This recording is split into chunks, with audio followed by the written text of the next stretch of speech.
Hello everyone and welcome back to 27 Fox Place. I have a few things that I need to do in the kitchen to get started today, and switching out the coffee maker is at the top of my list. Our coffee grinder broke a few weeks ago and we managed to keep the grinder going long enough to use up all the coffee beans, but we can't make coffee without the grinder, so we had to pull out the Nespresso machine. So we have two coffee makers on the counter and open boxes of coffee pods, and I just need to pick up and put everything away that we're not using anymore so that I can set up the new coffee maker. But I don't want to put away a dirty machine, so before I put away the drip coffee maker, I need to clean it up and descale it. And I ran all the parts through the dishwasher already, and all I need to do is run the clean cycle. But before I do that, I need to clean out the coffee grounds inside the machine and rinse out the water tank.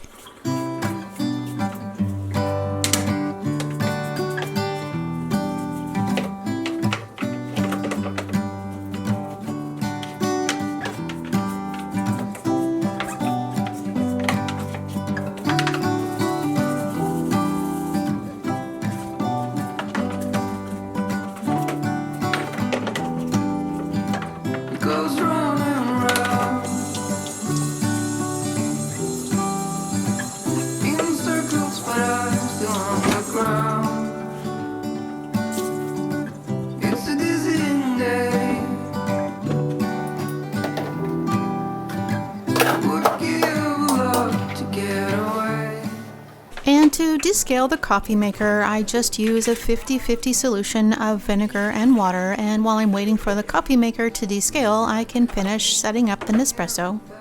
We do love the flavor of drip coffee, but I also like the convenience of the pods. And the drip coffee is more affordable and it tastes better, but there's also more preparation and cleanup, and the drip coffee maker is better for brewing larger pots of coffee. And on the weekends, we make a full pot of coffee to share between the two of us. But then during the week, I'm the only one who has coffee at home in the morning, so I had to make enough for 3 cups of coffee, and I would either drink more than I needed, or I would end up wasting coffee if I didn't drink at all. And we've had this Nespresso machine sitting in the pantry for a few years now, and we were visiting family a few years ago, and they had an espresso machine, and we loved it so much that they gave us one for Christmas. And at the time we had a KitchenAid machine that we were using, but out of all the coffee pods that we've tried, this is the one that we like the best.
I have the vinegar out, it's a good time to clean out the inside of the microwave, and I just add a 50-50 mix of vinegar and water to a coffee cup, and then I'll microwave it on high for about 5 minutes. And while I'm waiting for the microwave, I can get started on the kitchen cabinets, and I always start at the top and work my way down so that I can pick up anything that falls when I clean the lower surfaces. And I usually like to make my way around the room cleaning in one direction so that I end up back where I started. But I need to use the stepladder to reach the upper cabinets, and I think it's easier to clean all the upper cabinets before I move on to the lower cabinets, and that way it's just less up and down. And I'm just using a damp microfiber cloth to quickly wipe down all of the cabinetry and appliances. And microfiber is absorbent, so there's not a lot of water that's left behind on the surface, and it dries quickly, but the stainless steel will show the water spots. So I use a dry microfiber cloth to dry off the appliances and buff out the water spots.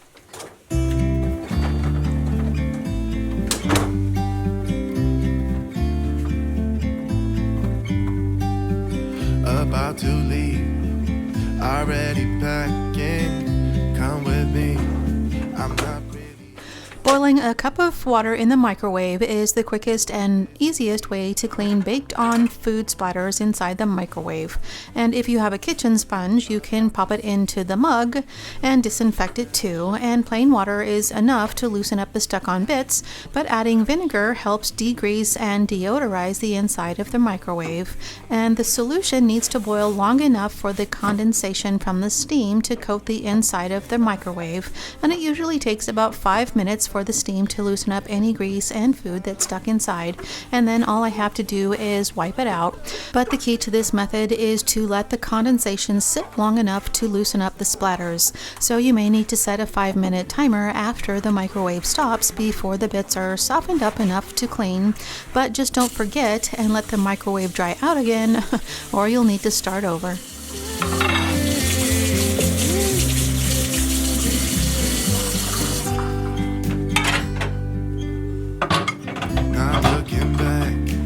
Eyes on the freeway, Bonnie and Clyde, a classic cliche, we're on the run, this is what we waited for. Oh, take my hand, we'll make it somehow, we can miss. I don't spend a lot of time wiping down the cabinets. I can usually wipe down the entire kitchen in about 10 minutes, and I just pass the cloth over the surface to remove any grease, and I look for any stuck-on bits in the process, and things get splashed all over the kitchen, and grease gets in the air when we cook and coats everything. So I try to wipe down the cabinets every week or two so that it doesn't have a chance to build up, and this regular cleaning prevents grease buildup before it becomes a chore to remove. And if grease does start to build up, a drop or two of dish soap in a bucket of warm water may be all that's needed, but I avoid using anything abrasive like baking soda or even a magic eraser. And when I do have thick, sticky grease to clean up, I just use a little vegetable oil or mineral oil, and oil is one of the fastest and easiest ways to loosen up and clean that sticky grease. And I just use a paper towel to rub a little oil on the grease and it should come right off. But if the grease is really thick and heavy, the oil may need to sit a little bit longer and it may take more than one application.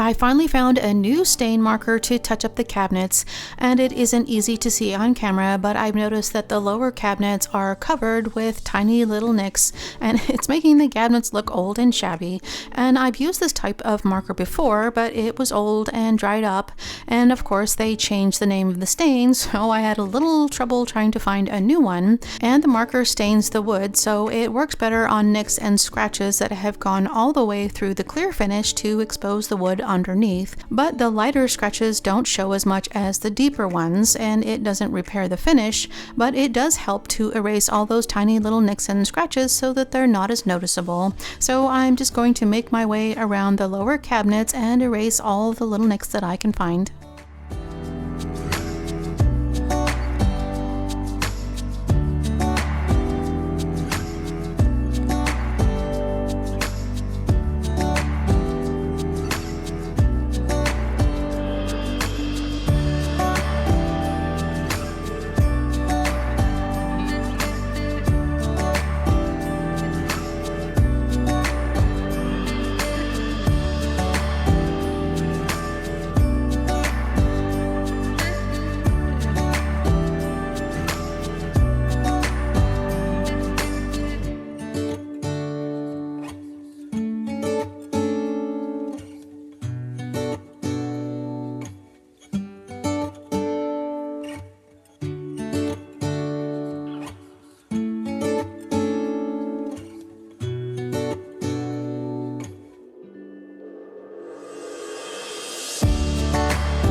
And now the coffee maker has been descaled and rinsed, so all I need to do now is wipe down the outside, and I can put it away in the pantry until the next time we need it.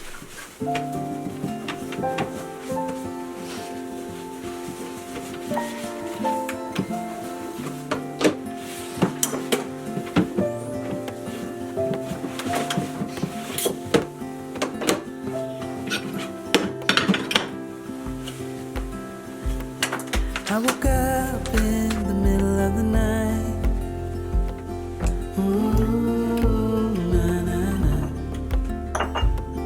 And I wondered how you're always right. It gets me. I couldn't see what you saw in me. I like to keep oil next to the stove when I'm cooking, and I need to refill the oil dispensers that I keep there, and I have an oil cruet and an oil mister for the oils that I use the most. And the oil cruet is handy when I need to oil a pan, and I like to use the oil mister to coat things like baking sheets.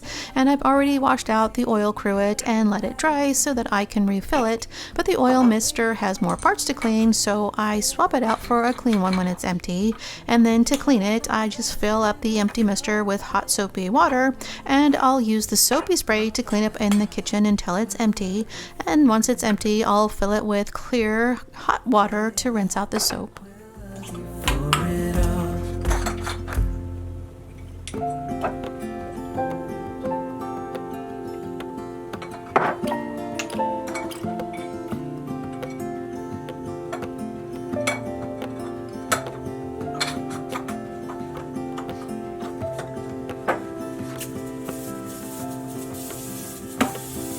It is hard to share my thoughts.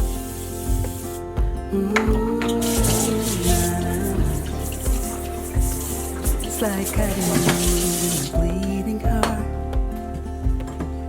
It gets me. But I know that I usually try to empty out the fridge before we restock it, but it usually doesn't get this empty. And we had to skip our usual shopping day this week, so now is the best time to wipe down the shelves because it's much easier to clean when there's less to move around. And when the fridge is this empty, it also forces me to use up older foods that have been in the freezer or the pantry that might otherwise go bad. So it may look like there's absolutely nothing to eat, but we have enough to make it through another few days days at least before we need to go to the store.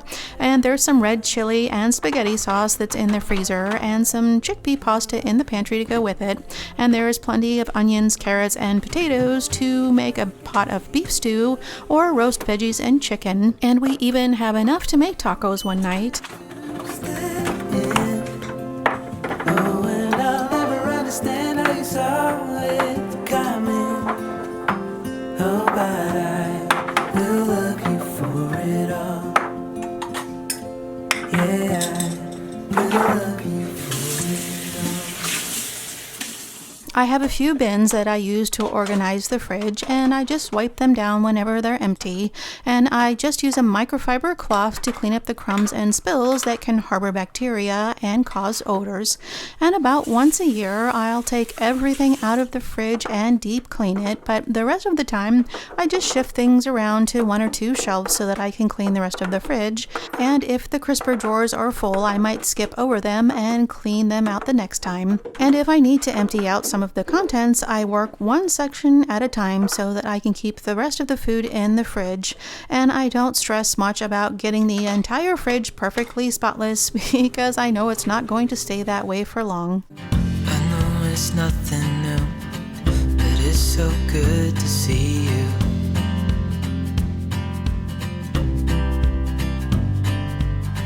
We do this every day, and I'm still so amazed by you. So hold me tight through the night.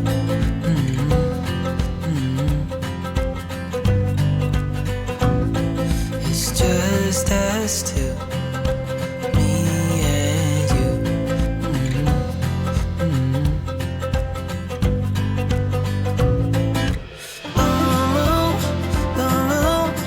I can't believe you love me. I just feel so lucky. Still can't believe you love me.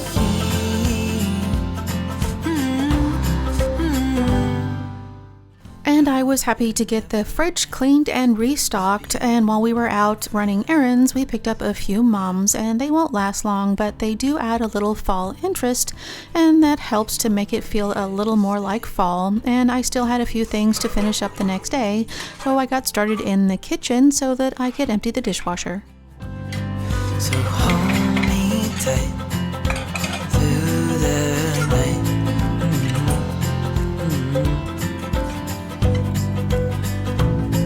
It's just us two, me and you.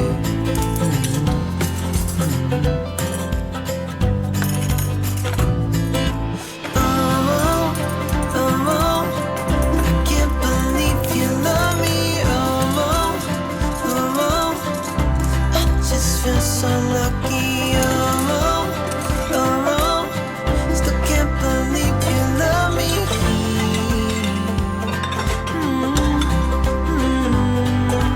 Falling into your arms, dancing up in the stars. Nowhere I'd rather be than with you.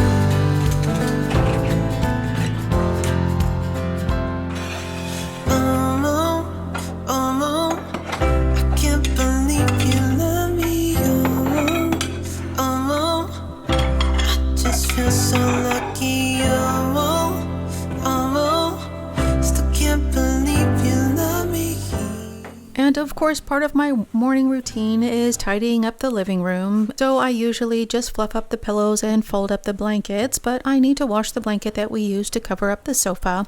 And everyone has their feet up on the couch, so it's much easier just to wash the blanket once a week.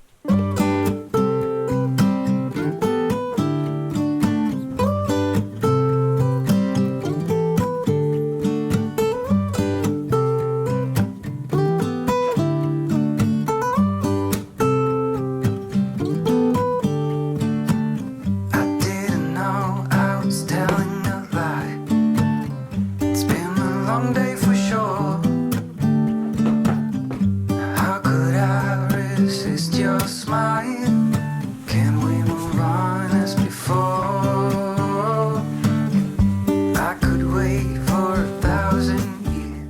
Whenever I pull one blanket off the couch, I put the other straight into the washing machine so that I can get it folded and put away, and that way it's ready the next time we need it.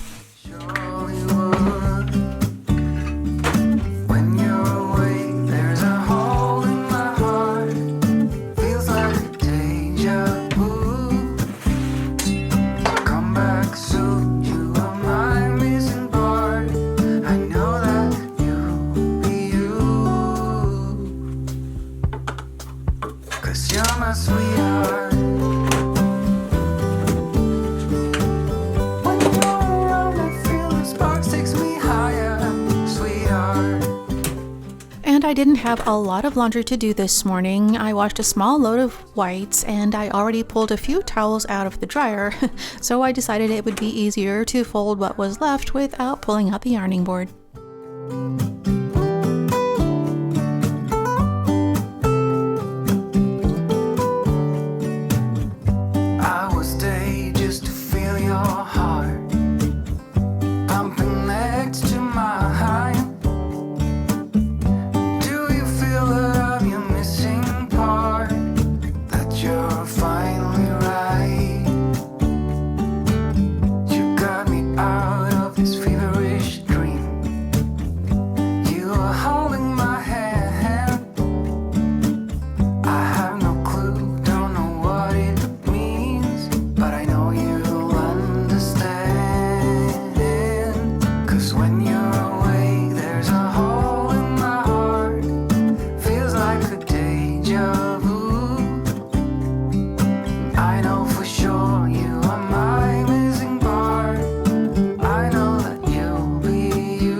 You're my sweetheart.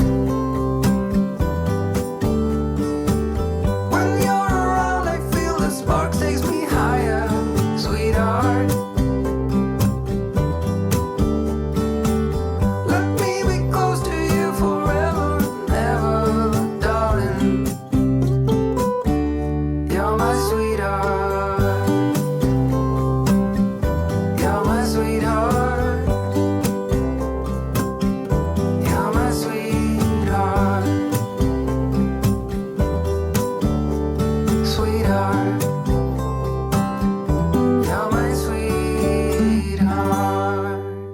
Having a large capacity washing machines means that I can wash fewer loads of laundry during the week, and it's much more economical to wash fewer loads, but there is a trade-off. I end up folding the same amount of clothes during the week, but larger loads take longer to fold than the smaller ones.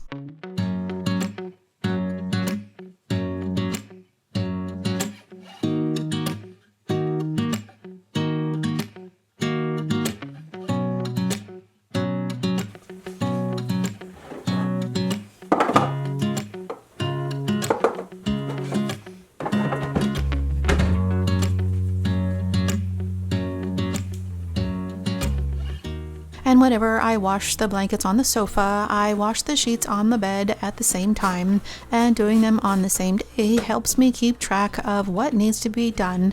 And I've always liked to make the bed before I put away the laundry because it's just nicer to work in a tidy space.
was finishing up inside the house, my husband was finishing up with the yard work outside, but he wasn't quite finished yet, so I cleaned up a little bit on the patio while I was waiting for him to help me set up the Halloween decorations.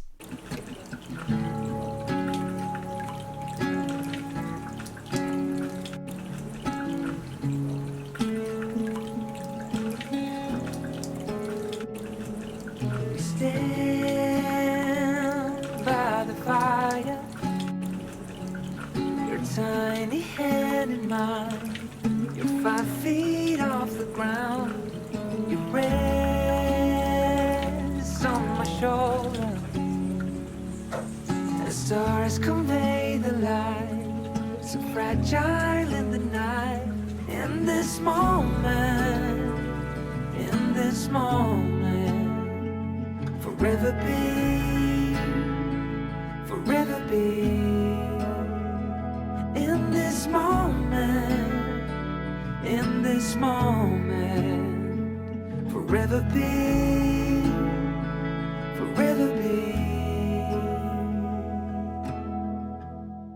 We usually like to get the Halloween decorations set up the first weekend in October, but we got off to a late start this year, and the Halloween decorations don't really change much from year to year. Occasionally we will add something new to the collection, but we didn't add anything new this year, and the only change that we made this year was adding lights to the spiderweb. And I shared this setup with you last year, and I'll leave a link for that video in the description box if you'd like to see that one. So for now, I'll just leave you with a few images of our Halloween decorations.